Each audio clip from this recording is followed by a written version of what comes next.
podcast. How you doing today? All good, Keith, man. It's a pleasure to be with you. Looking forward to it. This should be a fun conversation. I think we'll have a great conversation. I'm looking forward to you sharing and making my guests smarter than they were when they listened to the first time. Well, we hope to add value to your audience, that's for sure. Let's That's do great. it. So let's start out with my favorite question, Mark. What's the best piece of advice you ever received? Well, I have to go back to my parents. I have to credit them. They raised me well. They taught me all the basic character traits that I needed, and they focused on three things: uh, work hard, be honest, and be respectful. Those three things carried a lot of weight. They taught us a lot of values, but those were the top three. They taught those with consequence. If I chose to violate those, I felt it. So, and I thank them. I thank God for them every day. That has made a world of difference. Those three ideas have shaped me more than anything. I love that. I will ignore the fact that you're a Texan. I'm from Louisiana, so you were always our neighbors to the west. Yeah, you bet. But I'm curious about, people like yourself, Mark. Who are some people who served as a mentor or an inspiration on your journey? Sure. Yeah, well, first it would be my parents, no doubt about it. Next would be my wife.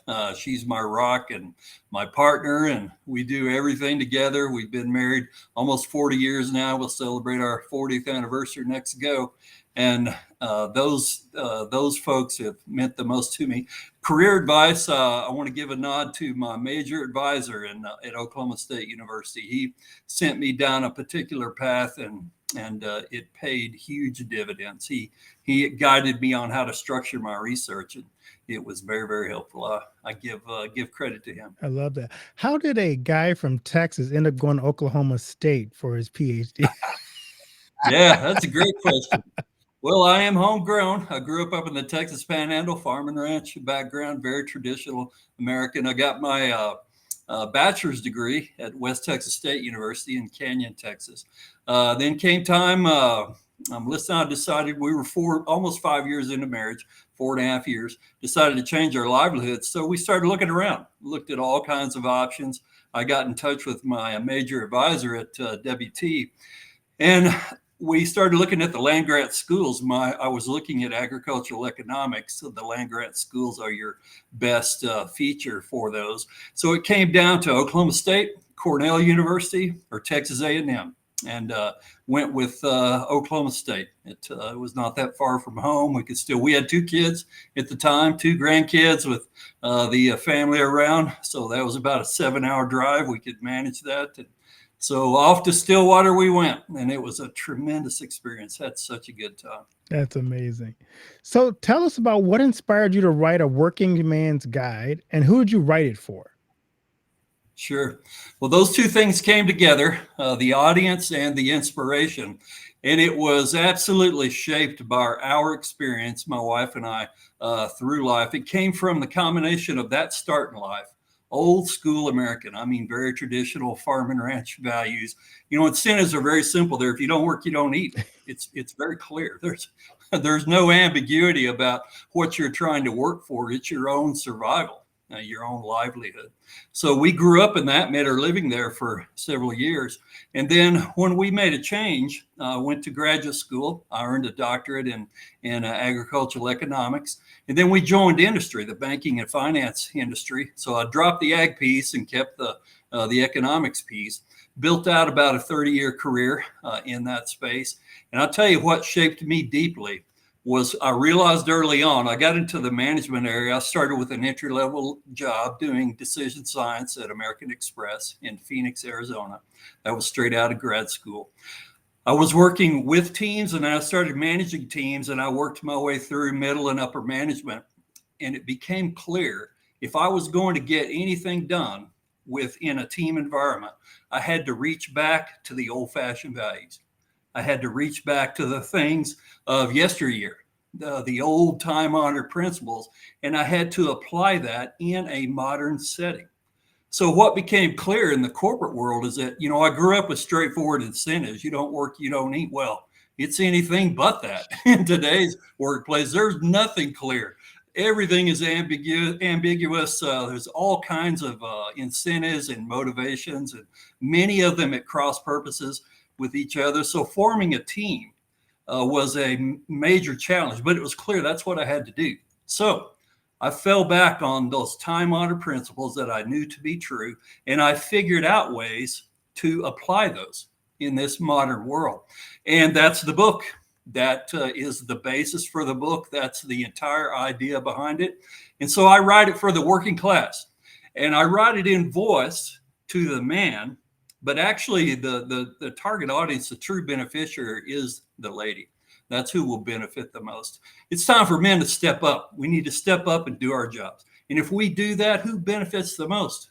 Ladies. Yep. Ladies do. And kids, ladies and children. And that's what we need to do. So that's the motivation. That was the life-shaping force behind it. And that's the audience, the working class. And I might add, when we talk about the working class, don't use income. That's not relevant. Use a literal definition. The working class is the class that is working. That's what matters. Because the truth is, whether or not you have a lot and you're trying to maintain it, or you have a little and you're trying to grow that, the principles underlying it are the same. And that's what we need to focus on. That is what brings us together. That unites us. When we focus on income, that's just an exercise in class division. Right. That's class warfare. We're just pitting against each other. But the things that work, the things that produce wealth, that's the same for everyone. It works across the grades. So working class means those that are working. That's who I'm after. That's who I want to talk to. It'll mean something to them. And the book was formed in the pressure, the crucible of the workplace. Find old-fashioned values, apply them in this modern world. It works really, really well. So there are a lot of leadership and business books out there. How is yours different from what's on the market? Well, mine works. every single idea in this book is tested, personally tested, tried and applied. I'm the one that devised it. I applied it. I tested it. There's nothing theoretical, hypothetical about it. This is not feel-good nonsense. It works in a pressure-packed environment, in real-world situations. You're trying to produce success for yourself and your family. This is a book for you. So I love to ask this question, especially with books like this. Chapter 1 is the principles of success. Yes. You've just kind of defined for us maybe a different way of looking at the working class. How do you define success in chapter 1 of your book? Because everybody thinks success is differently. Yes. Well, I like to say it like this. The way I've lived, the most important question to me is I want that last conversation to go well. That's the one where I'm standing in front of my maker and he's asking me, what did you do with what I gave you? I gave you time. I gave you resources. I gave you abilities. I gave you talents. I gave you opportunities. I gave you situations around you. What did you do with that? I want that conversation to go well. And that's been the driving force for me. And I can tell you, it makes a huge difference. You restructure your entire value system. You restructure your priorities. And that's what I would think about. I want that last conversation to go well. That's the one that means the most to me. And that's how I define success. If that last conversation goes well, then, and I've done my best, all I can do in this life is do my best, do the best that I can. That's a very good life. Very good things will happen. The rest is a matter of confidence, a matter of faith, a matter of hope, a matter of optimism. But if you set your sight on, I want things to end well, I'm going to do my very best to bring that about, you'll have a good life. Absolutely, you will. I'm very confident in that statement. So I also have a book just came out too. And my book is also looking at change from a faith perspective. Mm-hmm. I love that chapter 2 of your book talks about matters of faith and talks a lot about God and character. So tell us a little bit about, because it seems to me like chapter 2 is the meat and potatoes of your book. Yes. Well, chapter 1 is it lays out the principle of accept life for what it is. It's a series of problems coming here. We have such a sense of entitlement these days.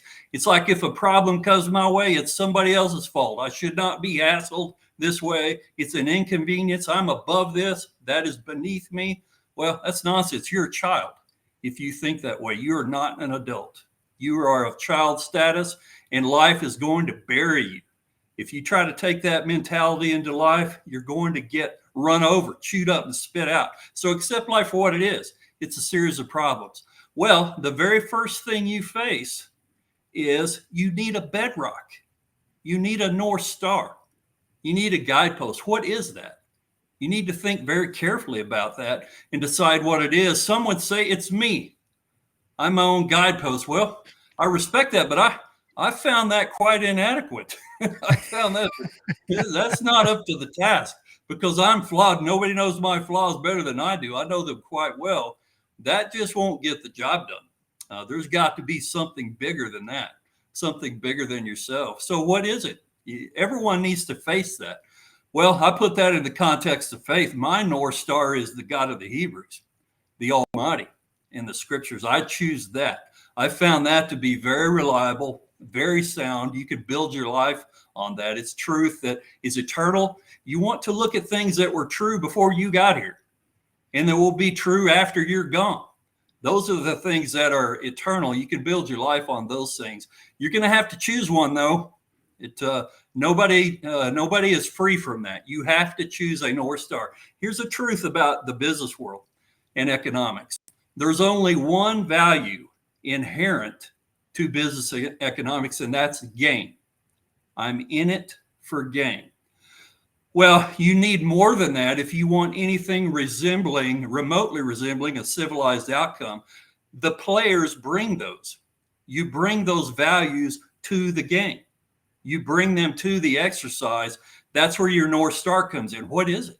What are you looking to? That's a fundamental question that you have to face. So that two is structured the way it is. First, what is life? It's a series of problems. Here are basic tactics. Here are basic strategies to solve those basic techniques. Now, what's the first question you face?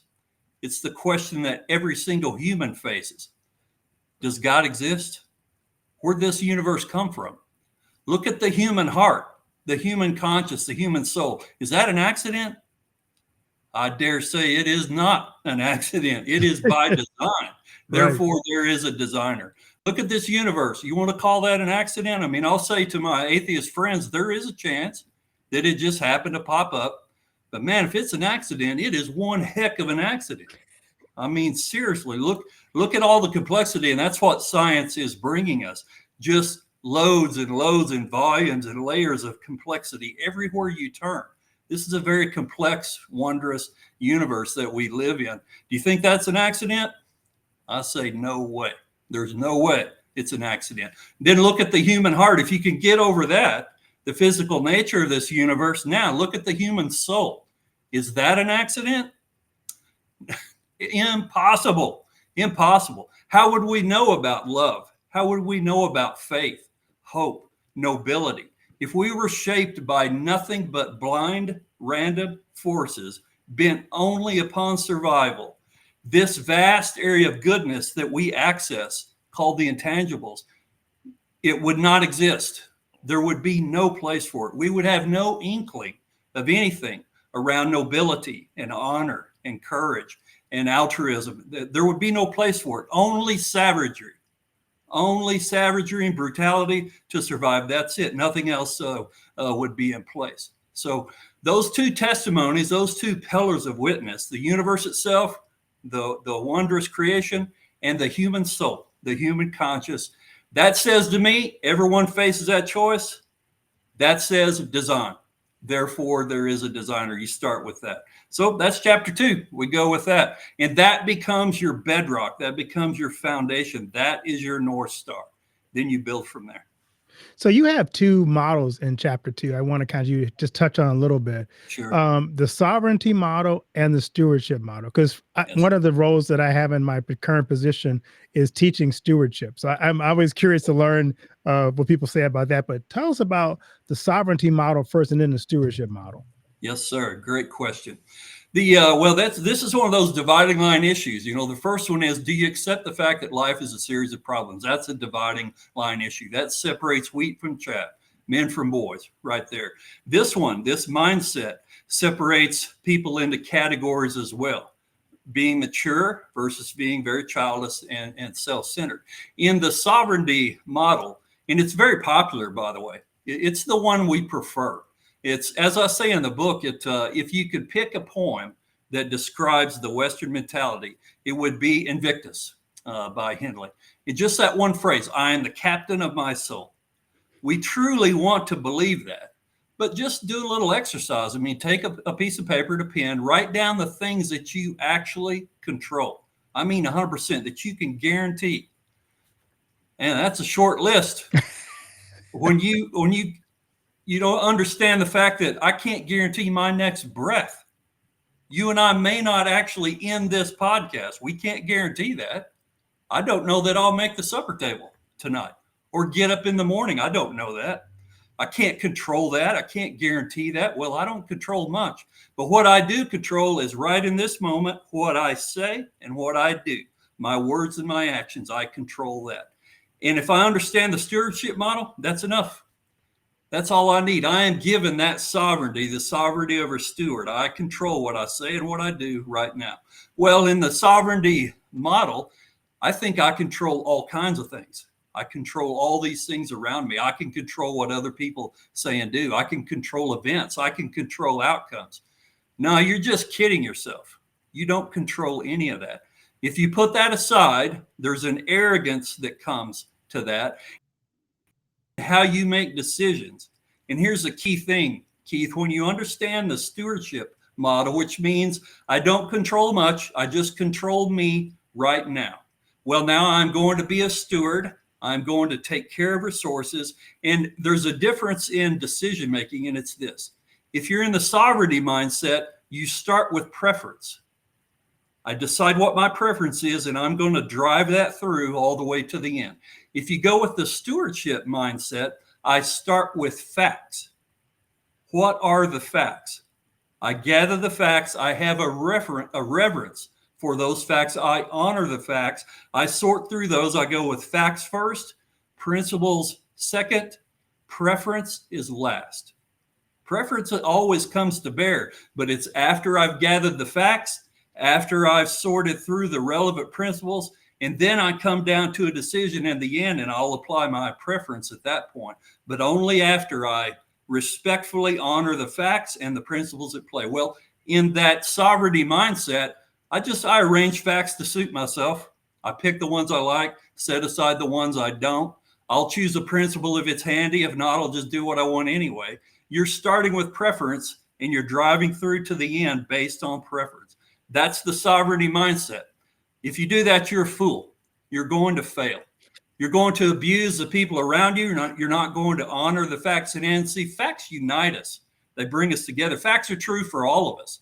Facts are true for you. They're true for me. They're true for everyone. Those are facts. Facts are from the Almighty. That's truth. Okay, so we accept that first, then principle, then preference, then we have a decision. In the sovereignty mindset, I start with preference, and I'm going to filter my way through all the rest, which I treat as noise. And I'm going to drive through that decision. It affects your decision making profoundly. You're far better served if you go with a stewardship mindset and ditch the sovereignty mindset. But the sovereignty mindset, that's the one we like the best, no question. And I have to be critical of the American church. You know, if we could choose the gospel that we like, it's the prosperity gospel. Well, what is that if it's not a sovereignty mindset? I'm in control. I'm in charge. I determine outcomes. It's a bunch of nonsense. Go with the stewardship model. That's the true gospel. That's the truth itself. Go with that mindset. You're far better served. Your wife will be happier. You'll be happier. You'll have more friends. You'll have a better existence.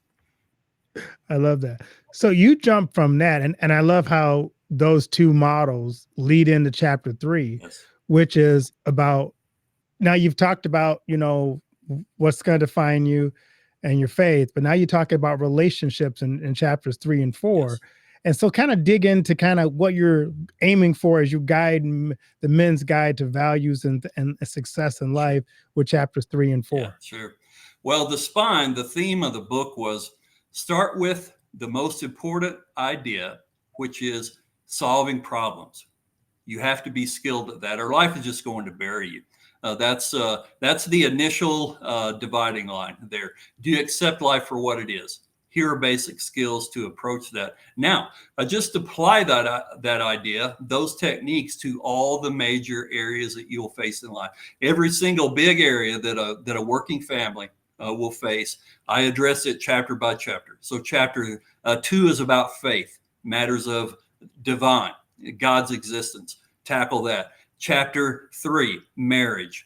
Chapter 4, intimacy in marriage, the relationship part of marriage, the relational side of it. Chapter 5, raising kids. Chapter 6, career. Chapter 7, public policy. I just drive through those things and basically apply chapter 1 to each of those main areas and show how it works, how you apply that idea, and make yourself a problem solver in all things local, all things public, all things around you. And that's the idea of the book. That's awesome. So how's your book being received? Quite good. I'm well pleased with the feedback has touched me. I'm very appreciative. That feedback that I get, and here's what I'd hoped when I went into the book, is that folks they'd be setting in life, something is going wrong or has just gone wrong. Maybe they're just through a divorce. They're in the middle of one. They just got laid off. Things have gone wrong in their career. When I was starting to write it, I envisioned, a middle-aged man, 40, early 50s, just lost his job. He's wondering, what am I going to do about skills, income? Am I fit for today's marketplace? Someone who just lost a spouse in terms of divorce, got a couple of kids to raise, serious problems, things that are weighing on their mind. What I wanted to write the book was somebody in that circumstance could pick up the book and leave it with a smile, leave it with confidence, leave it with a heart full of hope, a mind full of ideas. I now have skills. I have techniques. I have methods and means of working through difficulty in life. I now have a foundation. I've got something to stand on. I've got something to attack problems with. That was my goal when I went into it. And I get regular feedback that folks have found that to be true. That means the world to me. It's very encouraging. I always like Amazon reviews because most of them are pretty positive. Yeah. And you got really good reviews on Amazon. I love this one. It says it is a thoughtful, pragmatic, and applicable book. Yes. So we encourage people to take it and look at and it says, I love the fact that it's a data-based and a heartfelt approach. Yep. So now you've got this done. What's on the horizon for you next? Is there another book in the works there, like a Working Man's Guide 2 or Working Woman's Guide? What's next for you? Yes, I have a series in mind. I have 3 more laid out that I would like to write, and I'll be getting to that. Right now, I'm consumed with follow-up on the first one. I have 3 initiatives that I want to achieve based upon the writing, starting with this book and then follow-on material to come. And that is, I want to be engaged in education. That starts with the book and podcasts like this, everything built around it. Education and then public policy. Very interested in that. I have a series on Facebook, one on the national debt, just finished one on the Federal Reserve. Following up on the Federal Reserve, I hope we can get some reform at that level. That institution needs to do its job. Those guys are an embarrassment. They've been pursuing their own interests and protecting their own turf and not doing the job for which they were commissioned to do back in 1913. And that is focus on the soundness of money. Sound money, stable purchasing power, sound currency. That's what we need out of those guys. And they're all playing games. It's an embarrassment. So hopefully we can get some change there. I would love to see that happen. And then there will be further public policies. The main thing, though, is the national debt. That is the single largest threat to the American citizen, the national debt. It's bigger than China, bigger than Russia, bigger than jihad. That item threatens each and every one of us every day. We need to get that under control. Hopefully we can get that done. And the third item is scholarship. I would love to be in the business of helping people get skills. I would love to start in the trades. I think that's the most important these days, and build out from there. But those three efforts, education, public policy, and scholarship, I'm pursuing that. I'm already heavily involved in the first two. I'll add the third, maybe a year. And I've got three more books laid out to add to that. All right, that's amazing. So I got to start something new on season 6, and that is we asked the guest to pick a number between 1 and 4 for a surprise question that was not sent to you ahead of time. All right. So pick a number. 3. 3. Question number 3 says, "Oh, what weird food combinations do you really enjoy?" Okay. Well, my Southwest, you'll appreciate this in Louisiana. My Southwest nature comes out. I love queso.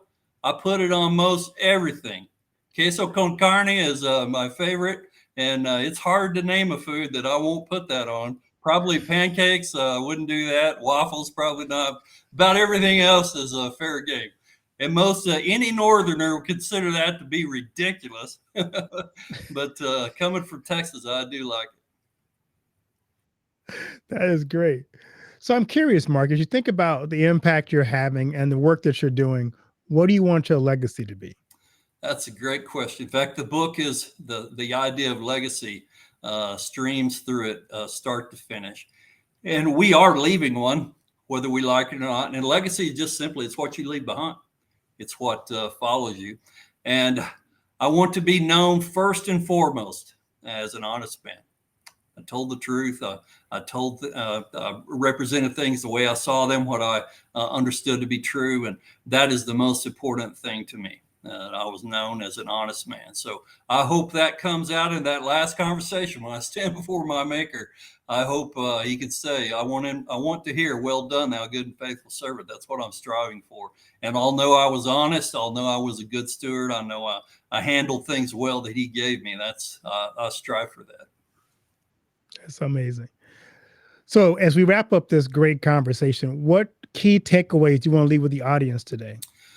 Well, I would say the two things that I want to say them by repetition because they are very important. Do you accept what life is? Get out of your fantasy world, strip yourself of the bubble wrap, and understand life is a series of problems. They're coming your way, whether you like it or not.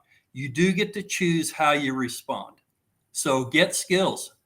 Get skills. Be a problem solver. You'll have a good life.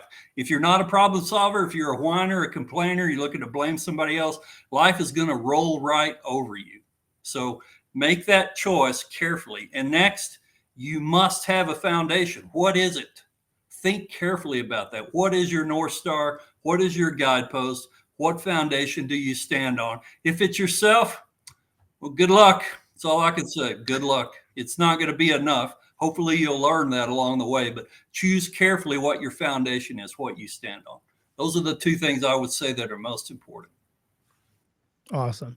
Where can listeners find A Working Man's Guide and connect with you on social media? Thank you, sir. Well, here's the book, Working Man's Guide. One of the first places would be the website, and it is the title. Just drop the apostrophe, keep the A workingmansguide.com. That'll take you right to, you can purchase right off the website. Facebook, I have 2 sites there, profile / Dr. Mark L. Teague, my name, and profile / A Working Man's Guide. Either one will get you full. I've got several video series out there that I think will be beneficial. Instagram is good as well. That's / Dr. Mark L. Teague, LinkedIn /IN /L Teague. So that should get you well versed. Well, Mark, thanks so much for this amazing conversation and blessings on the work you do. And hopefully people pick up this book and walk through it and discover their true north and discover how we solve problems, because problems will come as you make a point of. Yes, sir. Thank you, Keith. It's a pleasure to be with you.